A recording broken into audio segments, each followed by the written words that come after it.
Have you ever wondered if absolute power can shield a man from the decay of his own body? For years, Henry VIII projected strength, a king who had defied Rome, broken monasteries, and bent his kingdom to his will.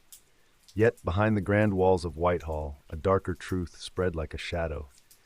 In the winter of 1547, the once mighty monarch was a prisoner of his own flesh. His body, swollen beyond recognition, groaned under the weight of diseases that no crown could command into silence. The air around his chambers grew heavy with the foul stench of rotting flesh. Open ulcers ate through his legs, their putrid seepage impossible to hide. Servants whispered of the king's cries echoing through the night, sometimes furious shouts, sometimes incoherent moans. His temper flared without warning, terrifying even his closest advisors. One moment, he barked orders with the force of a conqueror. The next, he stared blankly into the distance, lost in confusion. Whitehall itself seemed to tremble under the tension. Courtiers tiptoed through the icy halls, their breath visible in the cold air. They bowed deeply, but fear, not reverence, kept their heads low. The king's power still commanded obedience, yet the man himself was unraveling. And as his flesh failed, so too did the certainty of the future. By his final months, Henry VIII was scarcely the towering figure immortalized in paintings. Once broad-shouldered and vigorous, he now struggled even to move from his bed. His girth was legendary, his legs wrapped in bandages that could not contain the oozing sores. Physicians probed, drained, and bled him, but every remedy ended in failure. The Tudor court, renowned for its pageantry, became a theater of suffering. Whitehall's stone walls held the chill of the January frost, magnifying the gloom. The scent of decay lingered, impossible to wash away. The king's closest attendants fought back nausea, pretending that nothing was amiss. They dressed him in silks and furs, layering grandeur over the collapse of his body. Yet everyone knew, the Lion of England was dying, and still his presence struck terror. Courtiers dared not speak of death within earshot. The king's glare could silence a room, reminding them that though his flesh was weak, his authority was undimmed. But beneath that brittle display, Henry was slipping. His thoughts grew tangled, his speech incoherent. He clung to life with the stubbornness that had defined his reign. But the specter of mortality hovered close, and the court held its breath. While the king lay confined in his chambers, the court outside was a battlefield of whispers. Factions circled like vultures, each waiting for the inevitable. On one side stood the Catholic loyalists, who dreamed of restoring ties with Rome and reversing the Reformation that had shattered England's faith. On the other, the reformers, determined to secure the throne for Prince Edward, a boy of 9, and preserve the Protestant cause. The courtiers masked their ambitions with solemn faces, but every glance, every hushed conversation carried the weight of conspiracy. Rumors spread like wildfire through the icy corridors. Was the king still alive, or had he already slipped into death's embrace? Some swore they had seen his body convulse, others whispered he was beyond recognition. In the heart of this tension, the question no one dared speak aloud loomed larger with every passing day. When the throne is empty, who will be the first to seize the crown? Inside Henry's bedchamber, the battle was no less desperate. His body convulsed with seizures, his once mighty frame now an arena of suffering. At times, half his body hung lifeless, his words slurred beyond comprehension. Signs modern minds might recognize as the toll of stroke. His physicians, armed with the crude tools of Tudor medicine, were helpless. They lanced his sores, drained his blood, and offered concoctions of herbs and opiates. Some muttered prayers over him, others applied ointments that stung more than they soothed. None of it halted the decay. The attendants, drawn close by duty, stood in silent dread. They dared not name what they saw, the king's body collapsing, his mind unraveling. The air thickened with despair, yet no one spoke of death. To acknowledge it was treason, to deny it was madness. And as the candlelight flickered against the stone walls, the court outside waited, knowing the storm would soon break. The end came on a bitter January night. Henry VIII lay motionless in his vast bed at Whitehall, a king imprisoned within a failing body.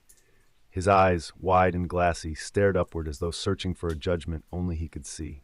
His once mighty hands now trembled with weakness, the golden rings slipping loosely from his swollen fingers.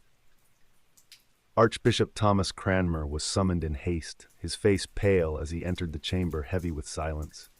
Courtiers and attendants pressed back against the walls, afraid to breathe too loudly. Cranmer approached the bed and clasped the king's hand, whispering prayers in a voice that shook with both reverence and fear. The king's lips moved faintly, as if seeking words he could no longer form. His chest rose once, twice, and then stilled.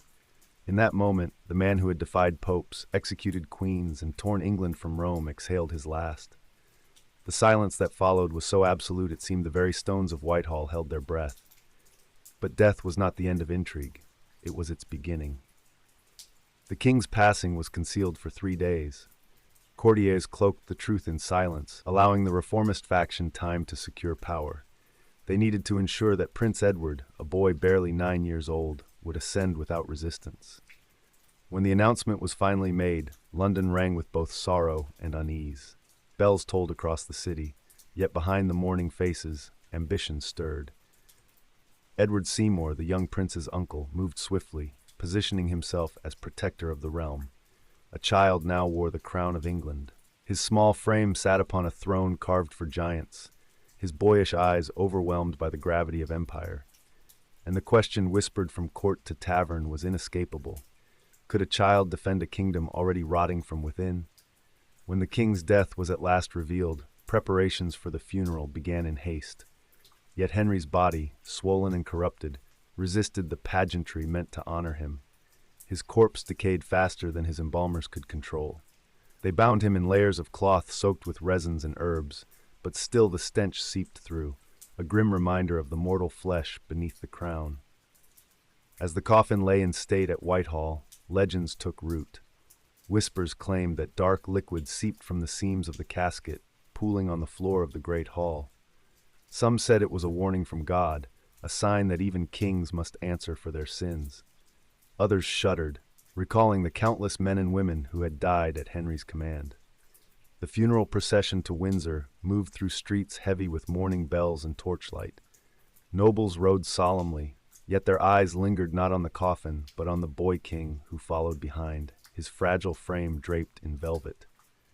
The grandeur of Tudor ceremony could not mask the unease that clung to the air. Henry VIII had envisioned a tomb as grand as his reign, a towering monument of marble and gold, guarded by angels and crowned with triumph.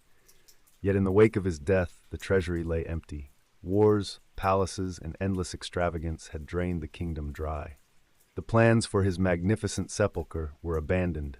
Instead, his body was laid to rest beside Jane Seymour, the one wife he had named his true queen, in a vault far humbler than he had intended.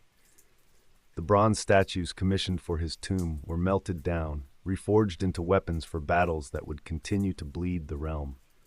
What was meant to be a shrine to his glory became a silent testament to decline. The unfinished monument stood as a shadow of ambition, proof that even kings cannot escape the erosion of time and fortune. The empire he had built with blood and iron now showed its cracks, the grandeur peeling away to reveal decay. Centuries later, the mystery of Henry VIII's death continues to haunt scholars and physicians alike. Was it the creeping grip of diabetes, the slow suffocation of heart disease, or the cruel legacy of the jousting accidents that had shattered his body in youth? His massive frame, once a symbol of vitality, had become his prison. Modern doctors pore over records of his ulcers, his convulsions, his black moods that spiraled into sudden fury. Some argue he was undone by blood clots from old injuries, others that his mind was clouded by traumatic brain damage. Yet among the people of his own time, a darker explanation prevailed: divine punishment. To many, the king who had defied the pope, dissolved monasteries, and spilled rivers of blood was finally called to account. And so the question lingers like a ghost: was Henry's end the natural toll of excess, or the hand of God striking down a tyrant?